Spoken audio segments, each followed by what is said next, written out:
Delight IAS पर आप सभी का एक बार फिर से बहुत बहुत स्वागत है।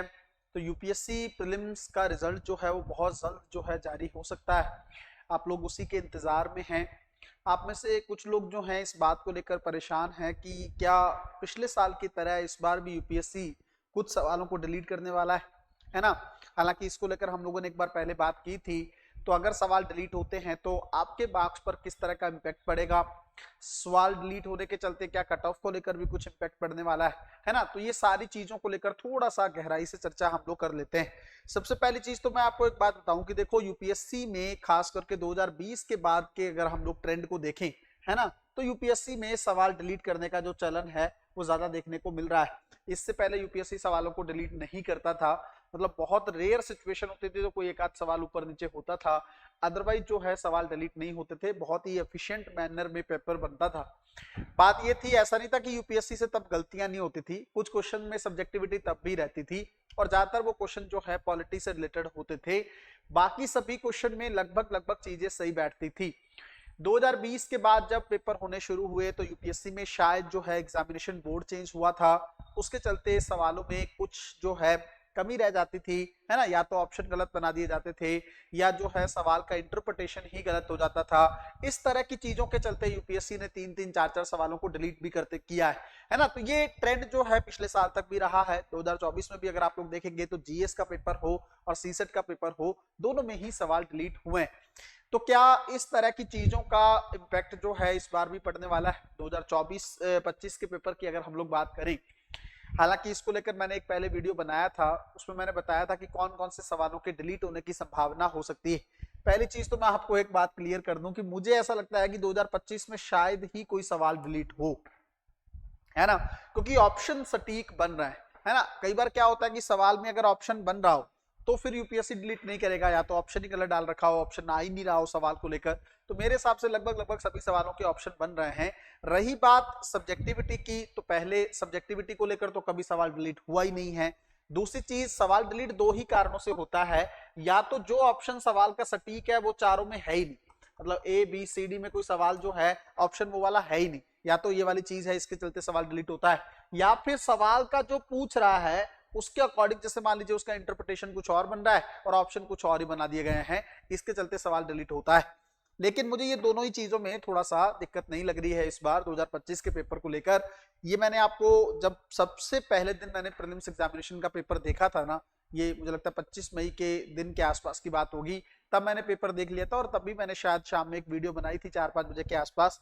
उसमें भी मैंने ये बात कही थी कि यूपीएससी इस बार पेपर को ठीक तरह से डिजाइन किया है। अब रही बात की सब्जेक्टिविटी की, तो पता नहीं वो यूपीएससी की अपनी कोई प्लानिंग हो सकती है जानबूझ के कुछ क्वेश्चन में सब्जेक्टिविटी को छोड़ देना, है ना। क्लैरिटी कर सकता था वो आरबीआई के क्वेश्चन को लेकर भी, या फिर जैसे राज्यपाल वाला सवाल है, उसके अलावा भी बहुत सारे सवाल है, जैसे इंटरनेशनल नॉर्थ जो है साउथ ट्रांसपोर्ट कॉरिडोर है उसको लेकर भी चीजें हैं। तो वो सवाल तो हो सकता है क्योंकि अजरबैजान से होकर भी जाने वाला है, उस एक सवाल के डिलीट होने की संभावना भी हो सकती है क्योंकि दोनों ऑप्शन उसके अंदर बन रहे हैं। लेकिन ईरान नहीं है ऑप्शन में, और जिस ऑप्शन में ईरान है हो सकता है यूपीएससी उसको सही माने। तो मेरे हिसाब से देखो, संभावना मैंने तब बताई थी कि 2 से 3 सवाल हो सकते हैं जिसको यूपीएससी शायद इस बार डिलीट करे। अब आपके मन में सवाल ये है, जो आप लोगों ने बहुत सारा कमेंट के माध्यम से भी बार बार पूछा है, सवाल अगर डिलीट होते हैं तो हमारे मार्क्स पर क्या इंपैक्ट पड़ता है। आप लोग बहुत अच्छे से जानते हैं कि अगर आप यूपीएससी में एक सवाल सही करते हैं ना प्रीलिम्स एग्जामिनेशन में, तो आपको 2 मार्क्स मिलते हैं, है ना। बट अगर आप एक सवाल गलत कर देते हो प्रीलिम्स एग्जामिनेशन में, तो 1/3 जैसे मान लीजिए इसका जो है 0.66 मार्क्स जो है वो आपके नेगेटिव हो जाते हैं, है ना। ये चीज आप लोग बहुत अच्छे से जानते हैं। बट मैं आपको बताऊं, देखो 2 चीजें इसके इंटरप्रिटेशन बनते हैं। एक चीज तो ये है कि जैसे मान लीजिए, थोड़ा सा समझ लीजिएगा, मान लीजिए 3 सवाल डिलीट होते हैं तो आपके 2 मार्क्स के हिसाब से 6 मार्क्स सबको ऐड हो जाएंगे, है ना। एक तो ये चीज जो कही जाती है कि 6 मार्क्स सबसे ऐड हो जाते हैं। दूसरा, कहा यह जाता है कि इसमें पॉजिटिव और नेगेटिव इंपैक्ट कुछ रहेगा ही नहीं, 0 इंपैक्ट रहेगा, कोई खास फर्क पड़ेगा नहीं। ये तो वैसे भी सच है। मान लीजिए इन सवालों को काउंट ही ना करें हम, तब भी बात तो वहीं पे आके खड़ी हो जाती है ना। जैसे एग्जाम्पल के साथ आप चीजें देख सकते हैं, जैसे मान लीजिए आपके पहले सवाल थे 60 मार्क्स बन रहे थे, इन सवालों के चलते मैं अभी बता रहा हूं कि अगर नेगेटिव वाला क्या बेनिफिट क्या होने वाला है आप लोगों को, जैसे मान लीजिए 60 सवाल आपके मार्क्स जो हैं पहले बन रहे थे, अब ये 3 सवाल आपके मान लो सटीक बैठ गए, यूपीएससी ने सबको ही नंबर दिए, मतलब गलत कर दिया यूपीएससी ने पेपर और सबको ही नंबर जो है आपको दे दिए। तो इसका मतलब क्या है, आपके 66 मार्क्स बैठ गए, है ना, फॉर एग्जाम्पल हम लोग डिस्कस कर रहे हैं। उसी तरीके से अगर मान लीजिए वो 66 ना करके ओवरऑल कट ऑफ को मान लीजिए सबके ही किसी में भी ऐड ना करे, तो बात तो सेम आ जाएगी ना, उसमें कोई प्रॉब्लम थोड़ी ना है। ऐड होंगे तो सबके ऐड होंगे, नहीं ऐड होंगे तो किसी का भी ऐड नहीं होगा, ये चीज। अब आपको फिर बेनिफिट क्या है, सवाल डिलीट होने से फिर क्या बेनिफिट है, क्यों लोग चाहते हैं कि कुछ सवाल डिलीट हो जाए? उसका मतलब ये है कि जो नेगेटिव मार्किंग आपने कर दी, जैसे मान लीजिए 3 सवाल है यूपीएससी में 0.6 को लेकर आप अगर करेंगे तो आपको निकल आएगा कि हाँ भाई मेरे को जो है लगभग इतने मार्क्स मेरे डिलीट हुए। ये सवाल डिलीट हो गया ना, मार्क्स इतना डिलीट हो गया, आप ये डिलीट नहीं होगा। जैसे मान लीजिए फॉर एग्जांपल, मान लो यूपीएससी में 5 सवाल का जो है सेटअप बन रहा है कि 5 सवाल डिलीट होते हैं। अब ये पांचों सवालों आपने मान लो इसको गलत कर दिया है, तो आपके तो काफी सारा नेगेटिव हो गया ना। 0.66 के हिसाब से आपको 5 क्वेश्चन के मार्क्स आपके नेगेटिव हो गए, माइनस में चले गए, बट अब वो माइनस नहीं होंगे। मेरी बात समझ गए? ये बेनिफिट है आपको, ये फायदा होने वाला है यूपीएससी में अगर सवाल डिलीट होते हैं। इसलिए बहुत सारे लोग दुआ करते रहते हैं कि जो सवाल मेरे गलत बैठ रहे हैं ना वो सवाल डिलीट हो जाए, है ना। अब जिन लोगों का आरबीआई वाला सवाल सही नहीं बैठा है, मान लीजिए, अब देखो होने को तो कुछ भी हो सकता है। कई लोग कहते हैं कि सर हम लोग 100% श्योर हैं कि उसका 1 और 2 ही आंसर होगा। कई लोग इस बात को लेकर भी 100% श्योर हैं कि उसका आंसर 1, 2, 5 होगा, है ना। तो मैंने तो आप लोगों को अपना आंसर भी बता दिया है। तो कहीं ना कहीं पे यूपीएससी के पॉइंट ऑफ व्यू से एक और चीज मैं आप लोगों को बताता हूं, थोड़ा सा ना एक और पॉइंट समझिएगा कट ऑफ के पॉइंट ऑफ व्यू से, है ना। 2 मिनट में मेरा एक पॉइंट समझिएगा, शायद आप लोग उसको रिलेट कर पाए चीजों को लेकर, ध्यान से समझिएगा। अभी जैसे कई लोग कह रहे हैं कि सर हमारा जो मैक्सिमम बच्चे जो हैं सर्वे भी किए गए या जो भी चीजें, इवन हमारे कमेंट्स में भी हमने देखे कि काफी सारे बच्चे जिनके मार्क्स बन रहे हैं। तो कई लोगों ने पूछा कि सर आपके कमेंट्स में ही मार्क्स बन रहे हैं लोगों के, तो कट ऑफ कम रहेगा ज्यादा रहेगा? थोड़ा सा ना मेरी बात को समझिएगा, प्रैक्टिकली मैं आपको ये चीज बता रहा हूँ। लोग क्या करते हैं ना, लोग क्या करते हैं, एस्पिरेंट क्या करते हैं, जैसे मान लीजिए 9 क्वेश्चन को लेकर दिक्कत है ना, 9 क्वेश्चन को लेकर उनको अपने पेपर को लेकर लगता है कि मेरे जो ना 9 क्वेश्चन में प्रॉब्लम है ना, कि किसी एक आंसर में उसका कुछ आंसर दिया हुआ है, किसी एक आंसर की में उसका कुछ आंसर है। समझ लीजिएगा मेरा पॉइंट, बहुत बारीक चीज बता रहे हैं, उससे आपका कॉन्फिडेंस अपने आप बूस्ट हो जाएगा। अब ये 9 क्वेश्चन, मान लीजिए 3 क्वेश्चन किसी एक की में, मैं नाम नहीं लूंगा किसी कोचिंग का, ए नाम की कोचिंग है, बी नाम की कोचिंग है और सी नाम की कोचिंग है। तो बच्चे क्या करते हैं पता है, अगर यहां से 3 सटीक बैठ रहे हैं ना तो इसमें से 3 उसको सही मान लेते हैं।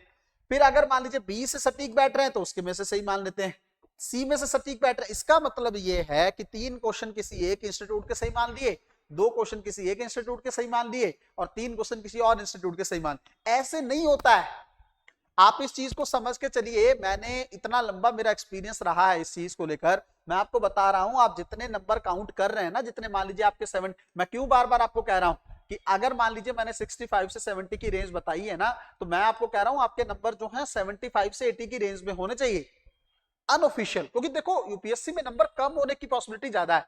10 मतलब पिछले साल आप लोगों ने देखा होगा, जिन बच्चों ने एग्जाम दिया होगा, मान लीजिए उन्होंने अनऑफिशियल की से 80 नंबर बनाए होंगे, तो यूपीएससी में 68 आया होगा, 69 आया होगा। तो अनऑफिशियल की से नंबर कम होने की पॉसिबिलिटी थोड़ी ज्यादा होता है। परेशान मत होइएगा, घबराइएगा मत, कई बार बढ़ भी जाते हैं, है ना। अब ये ना हो कि आपका मेंस पे फोकस ही हट जाए, मेंस पे पढ़ते रहिए। कई बार क्या होता है कि नंबर बढ़ भी जाते हैं और कई बार कम भी हो जाते हैं, ज्यादा संभावना कम होने की रहती है।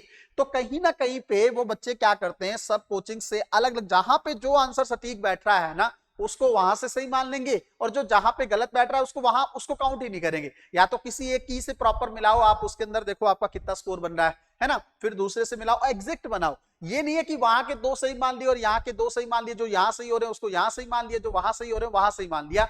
ऐसे फिर नंबर आपके सबके ही 90+ बन जाएंगे, किसी के 95 बन जाएंगे, ऐसे नहीं होगा भाई, है ना। तो थोड़ा सा समय का इंतजार करिए, मार्क्स जो हैं ज्यादा कट ऑफ यूपीएससी में नहीं जाने वाला है। मैंने बार बार आप लोगों को एक बात बोली है, सीसेट को लेकर मैंने बहुत सारी चीजें अच्छे से चेक कर ली हैं, है ना।